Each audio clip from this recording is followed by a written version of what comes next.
Hello and welcome to amarman.com YouTube channel.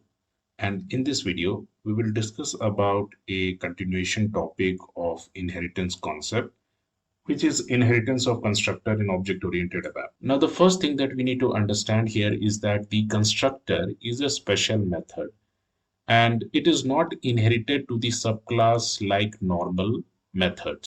Unlike normal methods, the inheritor class can define its own constructor that is fully independent from the definition of the constructor in its superclass. So as we had learned earlier, the definition of the normal methods cannot be changed when we are redefining it. But this is not the case with constructors. In constructors, we can change the definition or the signature of the constructor. Another point that we need to understand here is that the constructor of the subclass must call the implementation of the constructor in the superclass. This is a mandatory condition that needs to be followed. Now, in the concept of constructor inheritance, many scenarios are possible, and we will discuss these scenarios in detail. So, let's say, for example, the first scenario is that there is a static constructor defined in the superclass and a static constructor defined in the subclass. So how we will handle this case? Then another scenario is that the superclass has static and instance constructor defined, but no constructor defined in subclass. So let's say this is our second case. And the third case that we can understand here is that both the superclass as well as the subclass has both instance and static constructor defined. Now, the best way to understand these scenarios is with the help of examples. So let's jump directly into it. Now, this is the first example in which we have static constructor defined in both the superclass as well as the subclass. So this is my superclass and this is my subclass.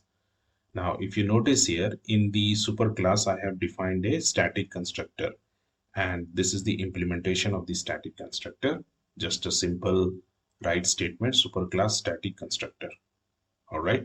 Now, the class LCL truck is inheriting the class LCL vehicle. And in this class LCL truck, I have defined another constructor, and this is the implementation of the static constructor in the subclass. So if you look at the output, like when we create an object of the class LCL truck. So here I have created two objects, and when we create this object, this is the output that we see. So the output indicates that both the constructors, that is the superclass static constructor and the subclass static constructor, is called only once, and that is when we access the subclass components for the first time, or we create an object of the subclass component for the first time. And in the second object creation of the subclass, the static constructors are not called. This indicates a very important concept that the static constructors under all circumstances will be called only once in the life cycle of a class. Then the second example that we can look over here is I have defined a static constructor in the superclass and a instance constructor in the superclass. Now, if you notice here, the instance constructor has an importing type IM1 type C.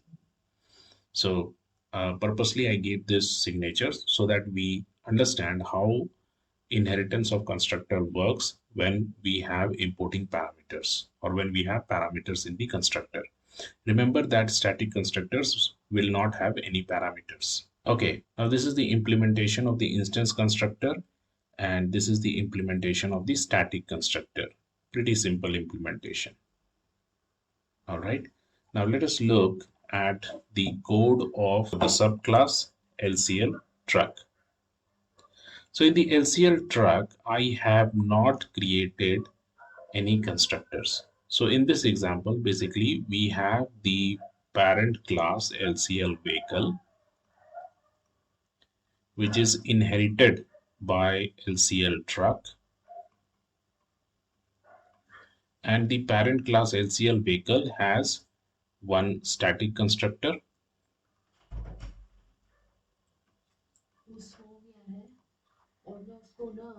and instance constructor.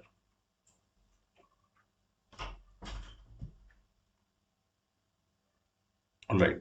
Now just notice here what happens. Now I have created two data reference of the subclass, and when I am creating the object, I have to pass the parameters. Importing parameter of the instance constructor. Now remember that this instance constructor, I had one importing parameter. So automatically, so when I'm creating the object of the subclass, the system expects that we pass the parameters of the instance constructor of the superclass. So this is the scenario in which we have constructors defined in the superclass, but no constructor is defined in the subclass. So in that case, you must pass the parameters of the instance constructor of the superclass. Now the third example in this case will be that we have defined static constructor and instance constructor in both the parent as well as the child class. So let us look at this example. Now in this example, I have defined static constructor and instance constructor in the parent class, and this is the implementation part of those constructors. So this is my instance constructor with an importing parameter, and this is the static constructor. Now, if we look at the definition of the inheriting class, then here also I have defined the static constructor as well as the instance constructor. And this is the implementation of the instance constructor and the implementation of the static constructor. Now, a point that we should note here is that it is mandatory to call the immediate superclass constructor in the implementation of the subclass constructor. This is one point that we should remember. Now, in this example, this is what is happening. We have to call the superclass constructor from the subclass constructor. So if you notice here in the implementation of the subclass constructor, instance constructor, I'm calling the superclass constructor. It is mandatory. We have to do it. And when we are calling this superclass constructor, then it expects that we pass all the parameters of the superclass constructor. Another point that we can notice here is that when we were defining the constructor, instance constructor in the subclass, then we notice here that we do get the privilege of defining our own signature for the instance constructor of the subclass. But it is good practice that we define all the parameters, including the signature of the superclass instance constructor, because we will have to pass those values to the superclass instance constructor. Now, this is the implementation of the static constructor of the subclass. And when we create an object of the subclass, we see the calling of the constructor methods. Then this is how it is called. So we notice here that the first method that is called is static constructor of the superclass, and then the static constructor of the subclass. Then we notice here that the instance constructor of the superclass is called, and finally the instance constructor of the subclass is called. So this is what happens when we create an object of the subclass. Now this is the first object, and when we create the second object of the subclass, then we notice that the static constructors are not called, but the instance constructors are called. That is both the instance constructor of the superclass as well as the instance constructor of the subclass. So these are the various scenarios that we should know when we are inheriting a superclass with a constructor defined. That's all in this video. Thank you for watching. If you like this video, then please subscribe and hit the bell icon.